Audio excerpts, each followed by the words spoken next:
आज हम बात करेंगे surface area to volume ratio की और इसको सही से समझेंगे। क्या आपने कभी सोचा है कि हमारी बॉडी बहुत से छोटे छोटे स्मॉल सेल से क्यों मिलके बनी हुई है और क्यों नहीं एक ही बड़े सेल से बनी हुई है? तो इसका रीज़न बिल्कुल सिंपल है, वो है surface area to volume ratio.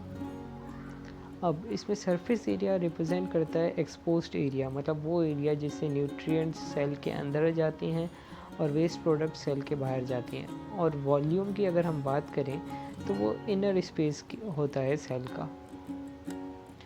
तो इसको हम सही से समझते हैं कि surface area to volume ratio आखिर कहते किसको हैं और किस में यूज़ होता है। एक एग्जांपल की फॉर्म में हमारे पास एक छोटा सेल है जिसको हम कहते हैं सेल ए।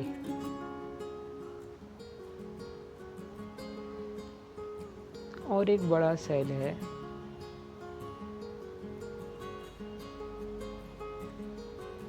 इसको हम लेबल करते हैं सेल बी। अब हम इसका सरफेस एरिया, वॉल्यूम और surface area to volume ratio देखते हैं। Cell A, cell B, surface area, volume, surface area to volume ratio.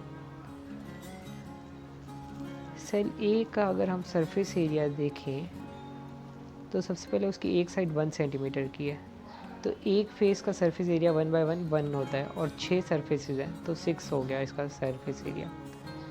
और अगर वॉल्यूम की बात करें तो 1 × 1 × 1 दैट इज़ 1 सेंटीमीटर क्यूब। बड़े वाले इसकी बात करें सेल बी की तो एक सरफेस एरिया है 4 सेंटीमीटर और 6 साइड की 6 4 24। और वॉल्यूम की बात करें तो 2 × 2 इज़ 8। सेल ए का surface area to volume ratio बनता है 6:1 और सेल बी का 3:1। तो हम देखते हैं कि जितना स्मॉल साइज़ है उतना ज़्यादा surface area to volume ratio है। Cell A have small size but greater surface area to volume ratio.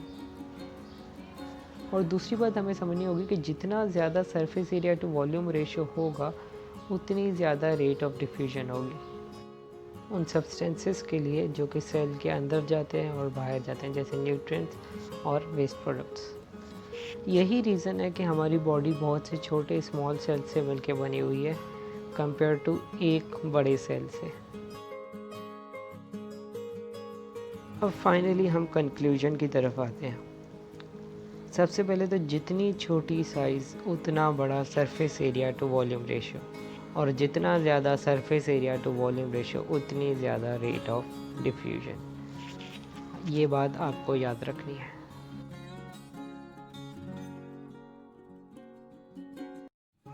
अब हम बात करते हैं importance of surface area to volume ratio कि ये यूज़ कहाँ पे होता है।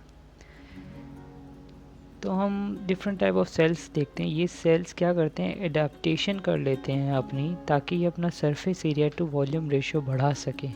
और ये क्यों करते हैं, ताकि ये अपना रेट ऑफ डिफ्यूजन बढ़ा सकें सब्सटेंसेस का। तो ऐसे ही कुछ एडेप्टेड सेल्स हम देखते हैं। सबसे पहले हम बात करते हैं रूट हेयर सेल की। तो अगर हम रूट हेयर सेल को देखें तो इसके पास लॉन्ग प्रोट्रूजन है। ये लॉन्ग प्रोट्रूजन हेल्प करती है इसको सॉइल से different water and nutrients absorb करने में, और इसका सरफेस एरिया वॉल्यूम रेशो बढ़ा देती है। फिर हम बात करते हैं एपिथेलियल सेल की, जो कि यूजुअली स्मॉल इंटेस्टाइन में हमारे होते हैं, उनकी बात कर लेते हैं।